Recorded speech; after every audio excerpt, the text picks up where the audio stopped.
Hello friends, welcome back. Today in this video on automobile engineering, we are going to discuss constant mesh gearbox, synchro mesh gearbox. So let us begin with the constant mesh gearbox. Now in the constant mesh gearbox, as the name itself tells you, it is a constant mesh on a single shaft. So here you can clearly see this is the clutch shaft, this is the spline shaft, and this is the lay shaft. Lay shaft means it is just used to transmit the power from one shaft to other shaft with the gearing arrangement. Now how these gears and these gears are disengaged and engaged with this driving shaft. So this is with the sliding dog clutch. You can see this is a sliding dog clutch which slides here, and it is in constant mesh with this spline shaft. So you can see this is the second gear, this is the lower gear, and this is the reverse gear.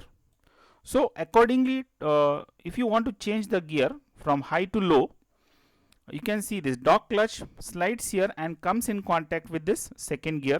Similarly, again this dog clutch will again come in contact with this lower gear, and this can transmit the power to this output shaft.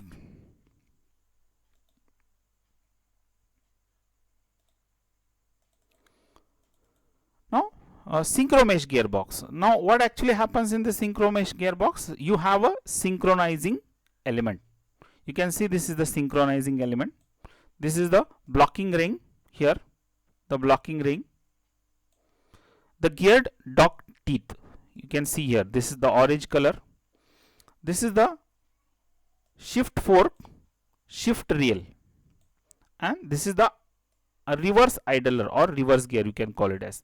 This is the main input shaft, this is the output shaft, and this is the counter shaft, or also called as the lay shaft.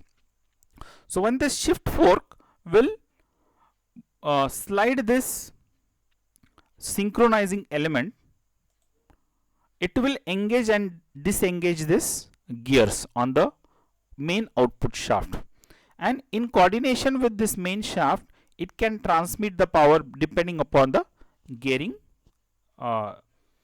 gear selection.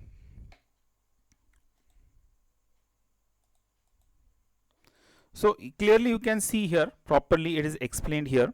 So this shaft, green shaft, comes from the engine. This is the lay shaft, or called as the counter shaft, and this is the gear selecting fork. Okay, and this is the synchronizing element.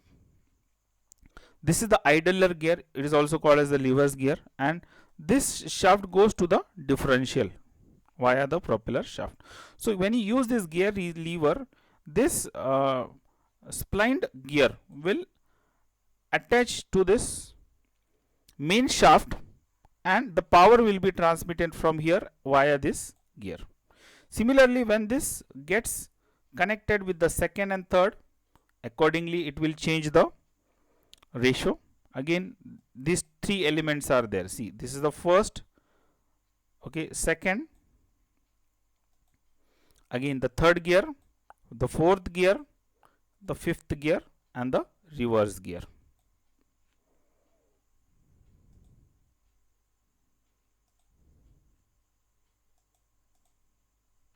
So in this diagram also, this is clear, you can see this is the element here, it can clearly be seen here, third, fourth gear, and this is the idler gear. So when this comes in contact with this part, this gear, it will get the first gear, there is a second gear, third gear, fourth gear, and the reverse gear.